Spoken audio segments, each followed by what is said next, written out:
Yes, it is the DLLS Stars Pregame Show. Look who's here.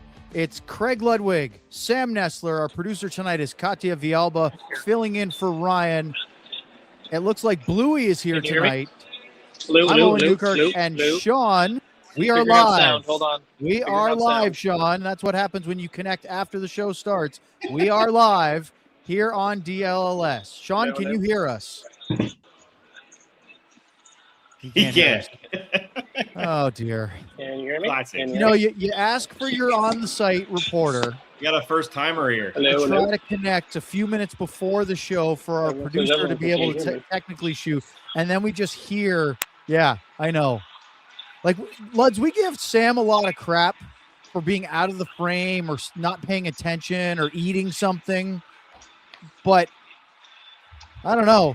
Being on and connected, it's like he butt dialed us. If you're on time, you're late. He should have been sitting there all set up 20 minutes ago doing a test run with Bluey, and everything would have been fine when we came on. Yes, even though this is an early game tonight in Columbus, we are doing a remote broadcast because of the fact that Kat is producing us tonight. Why? It's because Ryan is off tonight. And Luds, I don't know if you even knew this. It's Ryan's birthday. I do, and I didn't want to say that because I'm pissed off. Is the deal if it's your birthday, you get the day off? Only if you're Ryan. I did not. Okay, yeah. I just wondered maybe that was part of the deal. Just to get in trouble with the bosses, we didn't get MLK Day off, but we got Ryan's birthday. He got his birthday. So maybe it was a make good, right? Oh, I'm staying away from this. I'm not going. I love it. All right, so before we get into Sean, because who knows what kind of Wi-Fi situation he has at Nationwide Arena, let's talk about this game. And if we can get him in, we can. If not, oh well, Sean. Stars are playing the Columbus Blue Jackets. And to me, the first thing is there is no Mikko Rantanen for the second straight game. Are you guys surprised at this? And I mean, illnesses are, of course, very much sort of, hard to predict, aka unpredictable. But Luds, this isn't the worst thing for the Stars, is it? Didn't miss him last game. I would think that, of course you miss him anytime he's not in the lineup. He's obviously one of the guys that drives the bus on this team. But you know what? When with these back-to-backs and guys going through this and it just kind of goes in a circle here, you're better off at keeping him away. Just like we do with Sam. Sam has to clear a bunch of protocols before he comes around us, and then he has his own protocols that he has to clear before we fair. So that guy doesn't look blurry at all. So Sean, can you hear us now? I can hear you now. The three of us were just praising your incredible professionalism and promptness and testing out your technical issues before the start of the show. We're overwhelmed with how buttoned up you are over in Columbus. Are you liking the sun glare I've added myself? This is clearly my own production team of adding this in the back of everything. We do the best for our money, right? Yeah. Oh, yeah. Clearly. Gotta love it. By the way, Ryan already chirped in the group text saying that he's on his way to dinner. He didn't take the night off. Or if he didn't take the night off, we'd probably be doing a watch-along tonight. There you go. Oh. So thanks, Ryan. Thanks, Ryan. Enjoy your dinner and happy birthday, Sean. You were in Columbus this morning. What's still there now. You were there at the morning skate, and of course, the big news that we were talking about. Well, there were a lot of things. One was no Mikko Rantanen for the second straight game. The other is something that we talked about on the show yesterday with Robert Tiffin, who was in studio with us. Is Matt Duchene was a 30-goal, 82-point guy last year and just has not – now, granted, injured for a while with a concussion this year, but the Stars have not found a way to get him going. Yeah, and it's kind of fitting any time is a fitting conversation to have about Matt Duchene, but we're in Columbus. Obviously, there's some past history here for him here.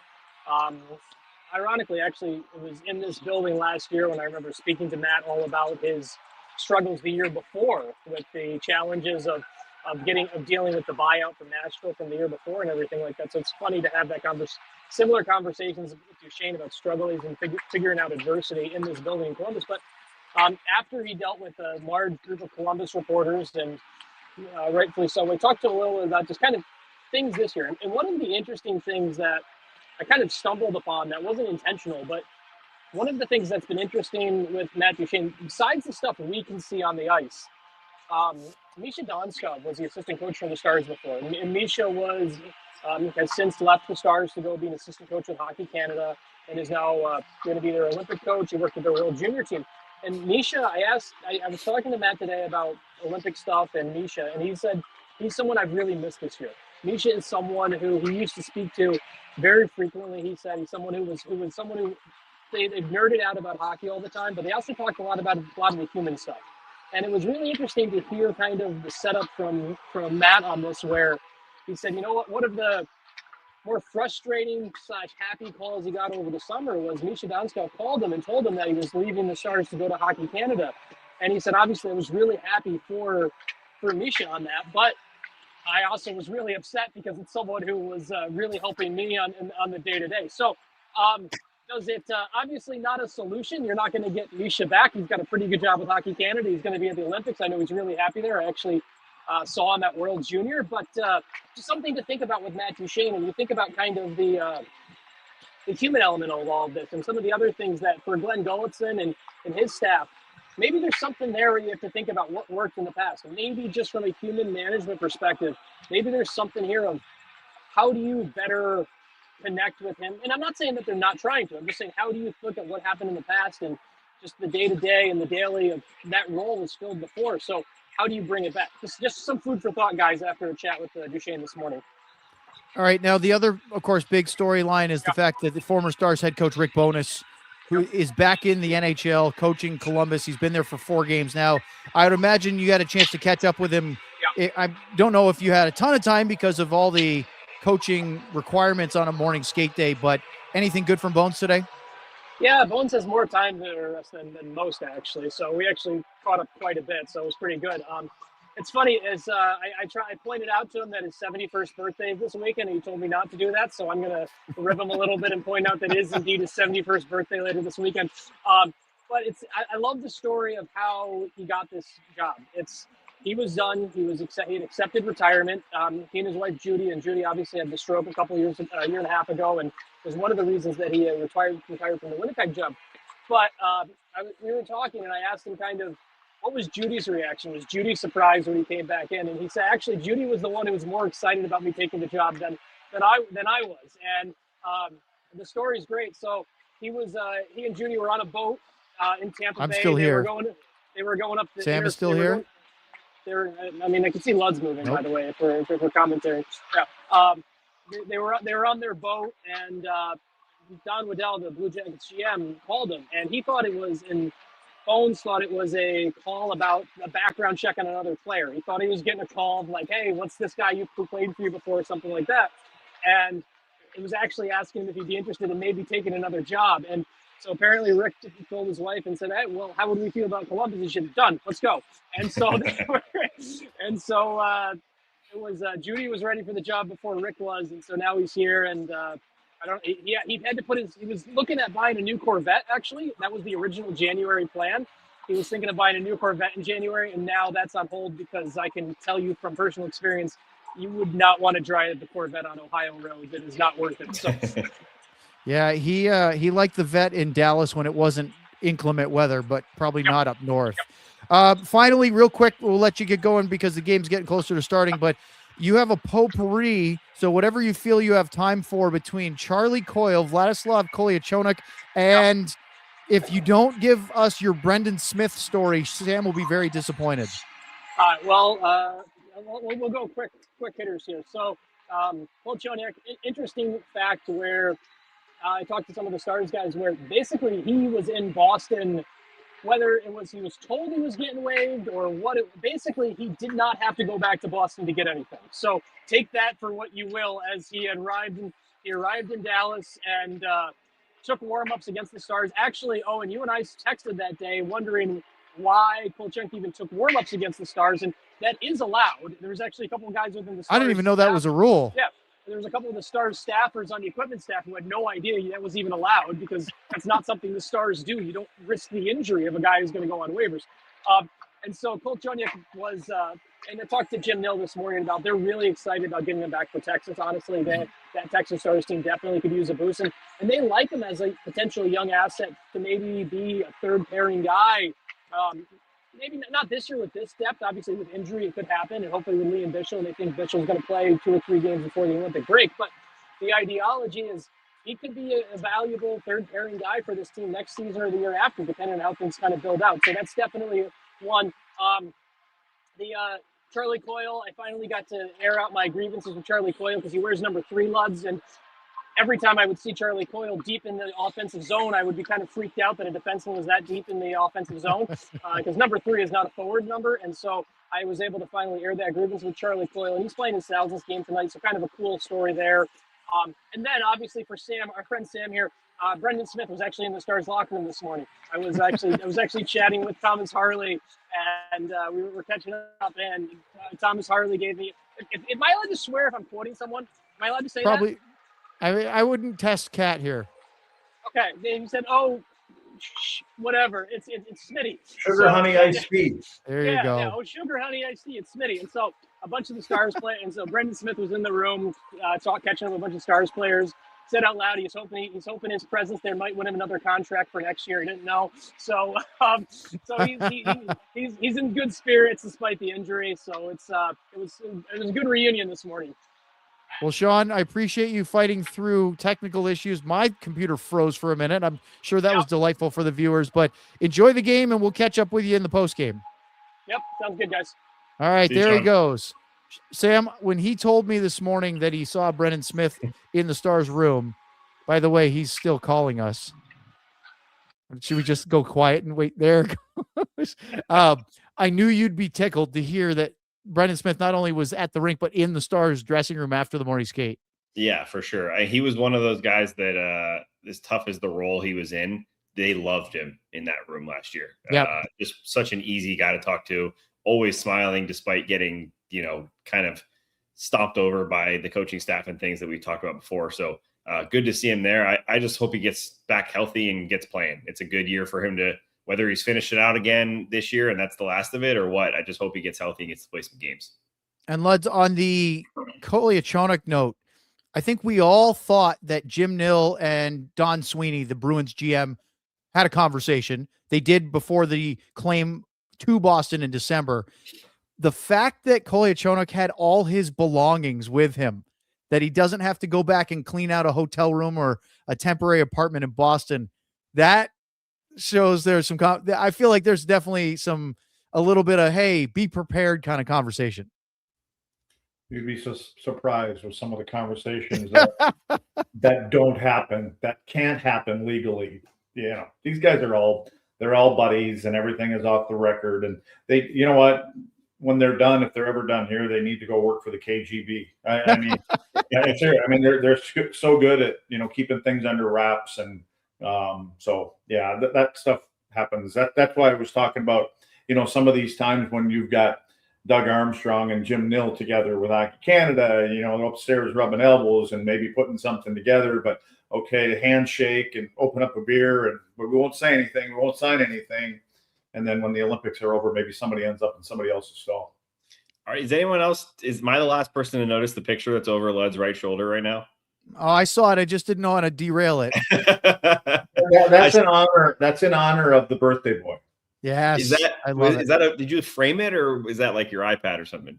No. I had to go out and buy a frame for it. So, but now apparently Ryan's in his car driving. He's not watching, so he can't see it. I'll bet he's watching for sure. I love it, Ryan. All right. After the ad break, I've been told to throw it away as soon as this is over. Is that right? Oh yeah. Yeah. Okay. It's not... I said, you married ugly. I said, I don't even understand why this is new. I mean, why is it new all of a sudden? I just want you to frame the one with you. Yeah, there we go. I want you to frame the one with you and the with your shirt off attacking a possum. Oh yeah. That's got a little. Yeah, there's a little history of that around here. So yeah, that one's okay. That was a real picture. I don't think that one's been publicly aired. I think that was just after the show. AI is a wonderful thing. I didn't tell her today, and she's not here right now. I didn't tell her today or last night at about 3:00 in the morning.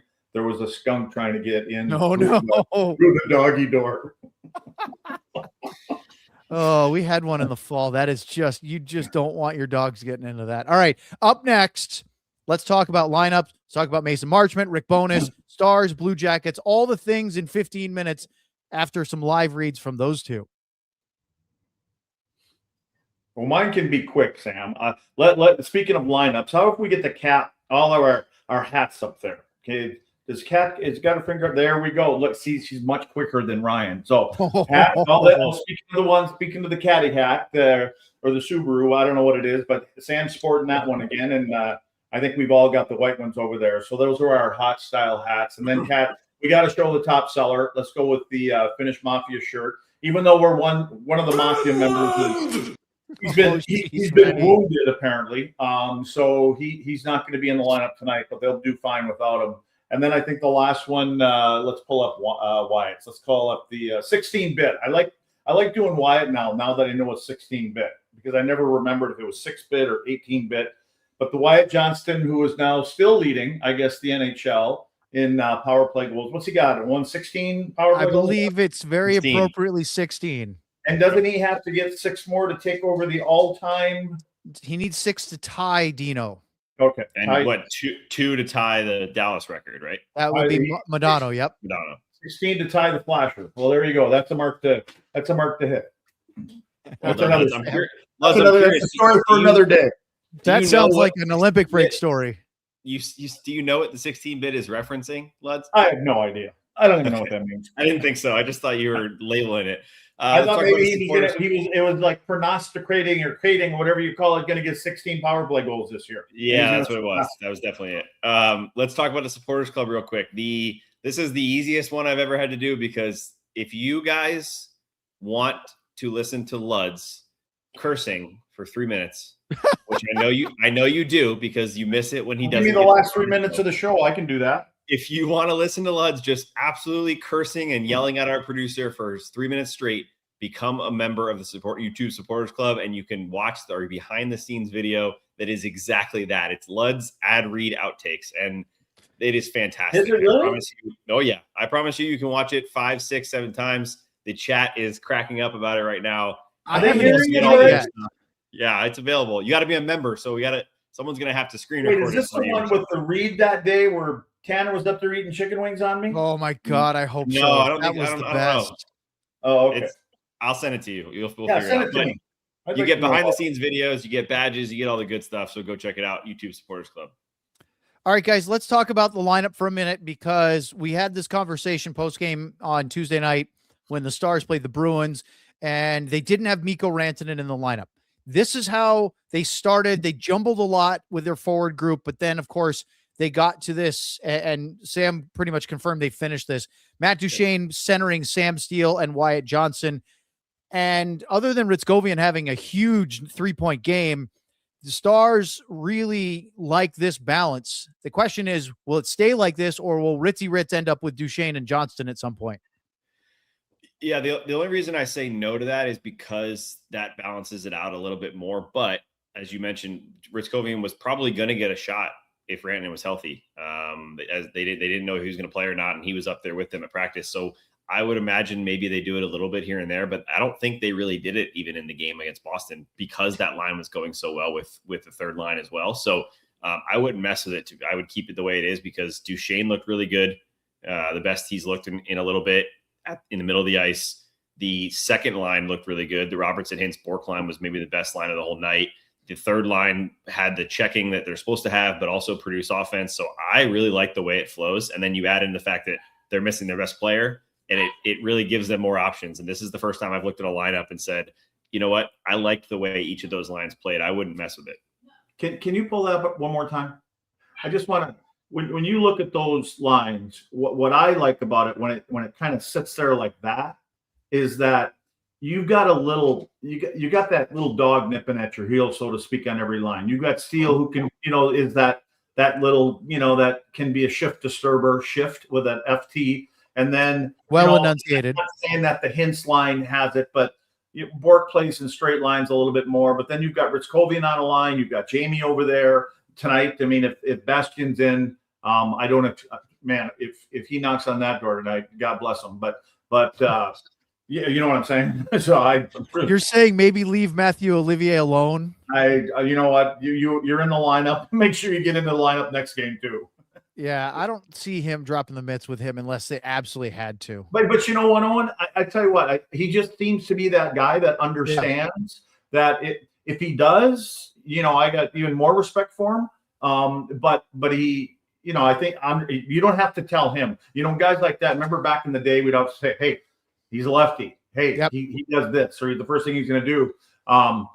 But I do believe that if something happens, he will do it. I just think he's that kind of a team guy, and especially being back up here, and watching what Olivier did to Ryan Reeves a couple weeks ago. He does. I don't care if Jesus himself comes back into the lineup next game. You dress him again because he would earn it. Are you talking about Bastion? Yes. Because 49 would also go with Olivier. Yeah, well, one's got a little bit more reach. I think. Just saying he would do it. I know he would do it, and he would smile right afterwards. Probably. Yeah, I don't think that's a good idea. Yeah. All right, so obviously we'll take a quick look at the defense. The no lineup changes except for the goaltender. Casey DeSmith will get the start tonight, which makes you think that they're going to play Jake Ottinger at home tomorrow night against the Blues. Luds, Lyubushkin, Petrovic, third pairing with the extra righty. Last game, obviously things went really well for the Stars against the Bruins. Did you notice much about that duo or Nils getting up there with Harley again? I know we've seen inconsistent results from basically everybody outside the top pairing, but Tuesday's game was pretty good. Here's, I think, the biggest compliment I could get. If you're talking about Petro and Lyubushkin in particular, here's the biggest compliment I think you can give those guys as a pair. I saw nothing. Yep. Which is a good thing. It means that they did what they were supposed to do. There weren't any glaring mistakes that they made. There weren't any poor decisions. They were, if you want to talk about a bottom six pair, that's exactly what you're supposed to do. You're supposed to, do things right in front. You give it to the guys ahead of you. You make sure when you get to red lines that there's nothing there. The puck goes in deep. And then what you did is you just bought the top four guys a minute and a half of rest on the bench. You get off and do it again. And as Lutz was talking about, it made it a lot easier because they didn't have to break out of their own end a whole lot. They either had their gap right away and turned the puck over in neutral zone, or they stacked up the Bruins at the blue line. That makes it a hell of a lot easier for defensemen like Lyubushkin and Lundqvist that maybe struggle once in a while with those getting back and turning and making the right play. When you don't really have to do that, and especially you don't have to turn, that can help a lot. So, as Lutz said yesterday, everything up the ice simplifies your game, especially for those type of players. Well, I want you to chew on this, guys, especially Luds, because he's our resident defensive expert. I think that the Stars need to get a little bit more offense from the blue liners. And I don't think this is a big deal. Esa Lindell snapped an 18-game goal drought when he scored against Boston on Tuesday night. It's his first since December 9th against Winnipeg. And listen to these droughts from the blue liners in goals right now. Miro Heiskanen hasn't scored in 16 games. Same with Petro. Harley, 14 games. Lyubushkin scores once a blue moon, but he's on a 12-game drought. And Nils Lundqvist, 11. I'm not saying that we need to see goals from them every single night, but when all of your D, except for Coco Cabana, are on double-digit goal droughts, that's a trend. Yeah, but I will say that, if they continue to play the way that they did against Boston, and let's be honest, Boston didn't have their best game. They were on a good run. It came to an end. They're more of a middle, whatever.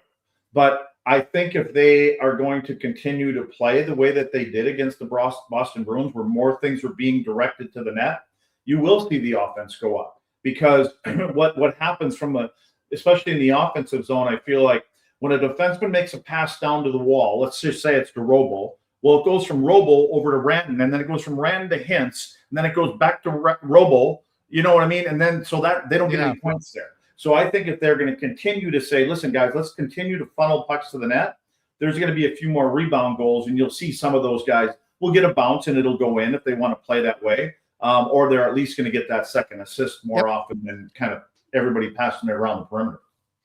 All right, let's talk about the Blue Jackets. Rick Bowness. Bones is one of the great human beings in hockey, of a sport that has a lot of great people in it. He may be my favorite. And we've had a great relationship with him when he was a coach, first as Jim Montgomery's assistant, then taking over for him when he was fired by Jim Nill. And Bones was the head coach through COVID, the run to the final. he dealt with a lot. He didn't necessarily always have the most stacked lineup. I think Bones would probably have killed for the lineup that Pete DeBoer had the last couple of years, and the goaltending and everything else that they had in that plan. But what a great guy. Not surprising at all that he came out of retirement. Luds, you played with Dean Evason. You've seen him as a coach. The comments by the Blue Jackets players about how excited they were, how much they enjoyed the positivity and the energy that Bones brought after just one game, let alone their first 4, kind of said a lot without saying anything. Well, I will say we don't know if that's actually true, because they're going to say that. That's their new coach. Oh, yeah, we love him. He was great. We won the hockey game. Man, but the one thing he's energetic. We know that. But he's a communicator. And so the first thing Bones will do with all those players, and I don't know if he's not time to do it, is he'll call you in, and he won't talk anything about hockey. It'll be about your family and your brothers and your sisters, your moms and everybody else, and what's going on at school. And I think that always takes a player, and when they get up and leave, more often than not, I can only talk about the back in the day, totally night and day, but they get up and leave and go, you know what? The guy actually cares about the rest of my life, not just the hockey things. And I think that's the way Rick is. And you know, his speeches, I've heard his speeches in locker rooms to the players. He may be 70, going to turn 71, but he's still 30, 35 when it comes to hockey years and coaching, the enthusiasm that he has. And I think that it's the reason that they followed the previous coach with this coach, because there's a positive energy about him. The other guy can look a little mean, and he isn't necessarily mean, but he's got that scowl on him sometimes.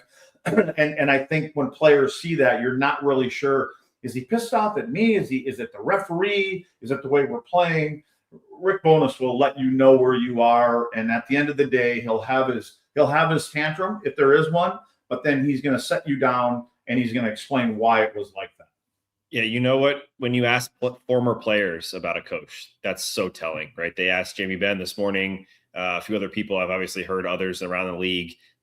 Jason Robertson was on with him when Bones was actually on TNT. And that was a great exchange. Yep. See, hearing the reaction from Robertson when he heard it was Rick Bowness, the excitement, the thank you for all you did for me, everything because he was huge in bringing out Jason Robertson's game to what it is now.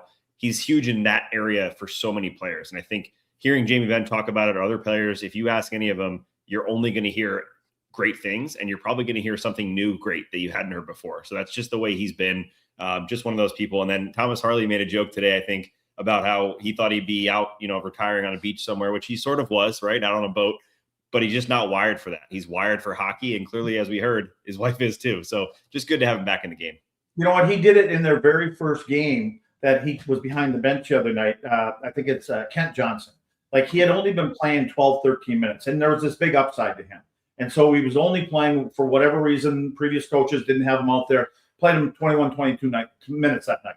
And all of a sudden he's back and like, holy balls, look at it. Like, here he is, one game. But he knows, I think they understand between him and Waddell, and, they're talking about that. These are the guys that have to get us going. These are the guys that are going to get us into the playoffs if we're going to make it. Well, then we've got to find a way to get them going. If it's give them more ice and show some more confidence in them, that's where you're going to get Rick Bowness.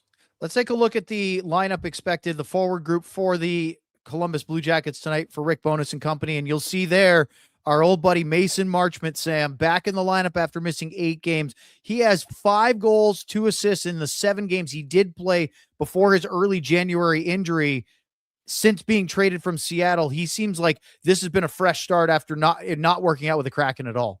Yeah, and I think a big reason is look where they're putting him. They're giving him the opportunity, whether it's out of a little more necessity because of their depth versus Seattle. But Seattle, Seattle's not the deepest team in the world either, but they're giving him the chance to play with big players. They're not kind of moving him all over the place and trying to find something like Seattle was. What did he have? 2 goals in his whole time with Seattle or something like that? He's got 5. It was already. rough. Yep. Yeah. So it's a totally different fit for him. I think the opportunity for Mason is what you get more out of him when he plays with better players. And that's the case for, we just talked about Matt Duchene and a ton of other players. It's just good to see him back on that level. And I think he's going to have a little more edge to him tonight than he did probably when he came to the AAC with Seattle, because he's playing a bigger role. It's not as much of a frustrating situation where he's bouncing all over the place.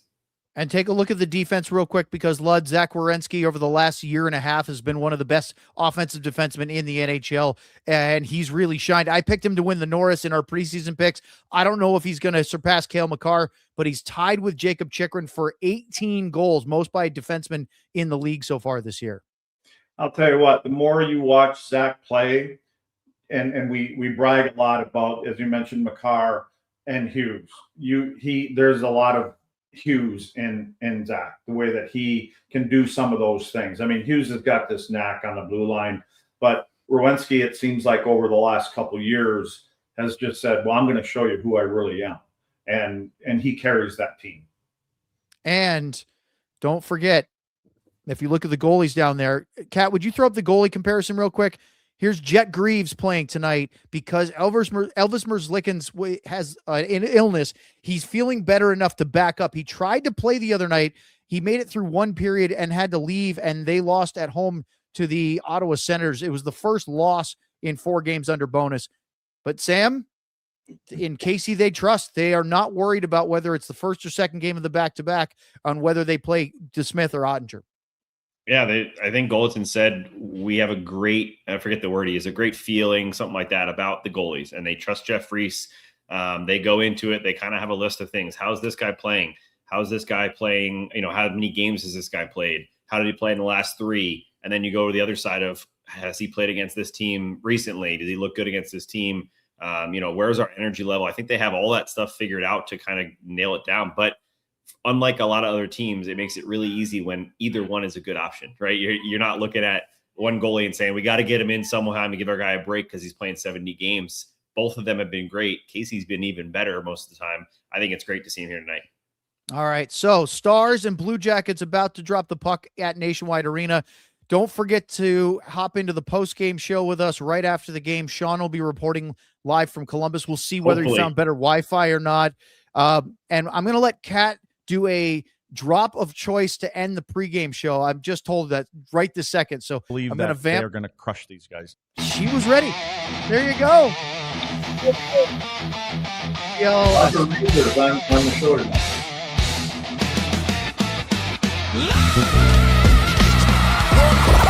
All city like the mayor.